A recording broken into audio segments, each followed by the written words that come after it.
एक बार ना एक बाप और बेटा दोनों कहीं जा रहे थे, मीन्स समुद्री यात्रा करते हुए कहीं जा रहे थे।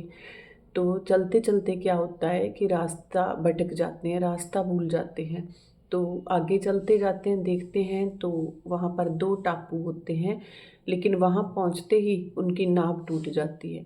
अब बाप बोल रहा कि बेटा अब तो मुझे ऐसे लग रहा है कि हमारा वापस जाने का कोई रास्ता ही नहीं बचा। तो अब तो बस मौत हमारे बहुत करीब है, लेकिन एक उम्मीद अभी भी बाकी है। हम दोनों मिलके ईश्वर से प्रार्थना करते हैं, वो अपने लिए कुछ ना कुछ रास्ता ज़रूर निकालेंगे। कहते हैं ना कि जब 100 दरवाजे बंद हो जाते हैं, अगर हम भगवान को याद करते हैं तो वो एक खिड़की ज़रूर खोलता है।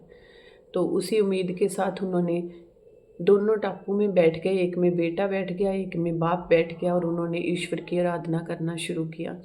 तो बेटे ने ईश्वर से मांगा, कहता भगवान जी यहाँ पर ना ऐसे पेड़ पौधे उगा दो जिस पे जल्दी से फल फूल आने लगे, ताकि हम अपना पेट भर सकें। तुरंत वहाँ पर भगवान जी ने पौधे उगा दिए और उन पे फल फूल लगने शुरू हो गए।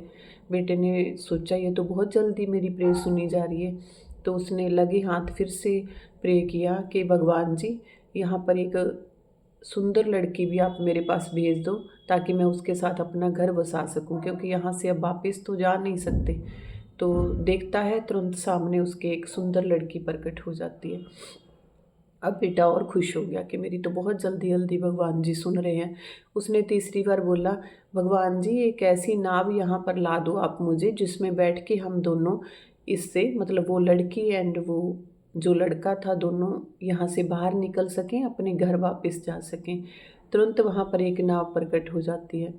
तो वो जो लड़का था उस लड़की को साथ लेके जब उस नाव में सवार होने लगा, तो उसको अचानक से आकाशवाणी, यूनिवर्स की आवाज़ उसको सुनाई आती है।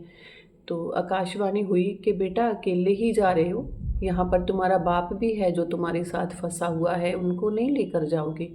तो बेटा बोला, कहता देखो भगवान जी, बाप ने भी तो प्रार्थना की थी ना आपके आगे, मैंने भी की, लेकिन आपने मेरी सुन ली, उनकी नहीं सुनी। इसका मतलब उनका मन पवित्र नहीं होगा, इसका मतलब उनके मन में कुछ पाप होगा।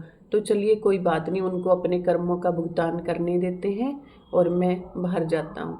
तो आकाशवाणी फिर से बोली, कहते बेटा क्या आपको पता है आपके बाप ने क्या प्रार्थना की? बेटा बोला नहीं। कहते बेटा तुम्हारा बाप जब से आराधना करने बैठा है, उसने एक ही चीज़ के लिए आराधना की है कि हे ईश्वर, मेरा बेटा जो आपसे मांगे उसको दे देना, क्योंकि मैं अपने बेटे को दुख में नहीं देख सकता। अगर मौत आनी है तो मैं मौत भी मुझे पहले आए, क्योंकि मैं अपने बेटे को मरता हुआ नहीं देख सकता। दोस्तों इस कहानी से हमें क्या शिक्षा मिलती है आप समझ गए होंगे। हमें अगर लगता है कि ये जो हम आज लग्जरी लाइफ जी रहे हैं, हमारी हर विश पूरी हो रही है, हम अपनी मर्जी का खा रहे हैं, अपनी मर्जी का पहन रहे हैं, अपनी मर्जी से आयशी कर रहे हैं, तो इसके पीछे हमारे माँ बाप की दुआएं हैं, हमारे अपनों की शक्ति है, हमारे अपनों की आस्था है, जिस वजह से आज हमें ये सुख मिल रहा है। लेकिन बच्चे क्या करते हैं, बच्चे अपने माँ बाप को बोझ समझने लगते हैं।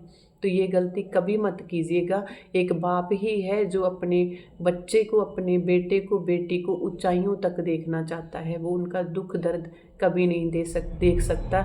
इसीलिए वो अपनी इच्छाओं को ना देखते हुए अपने बच्चों के लिए दुआएं करते हैं। कहानी अगर आपको अच्छी लगी है तो चैनल को लाइक शेयर एंड सब्सक्राइब ज़रूर करेंगे, एंड साथ में कमेंट बॉक्स में ज़रूर बताएंगे कि आपको इस कहानी से क्या शिक्षा मिली एंड आपके अंदर क्या आप चेंज लाने वाले हैं। जय माता दी, जय श्री राधे।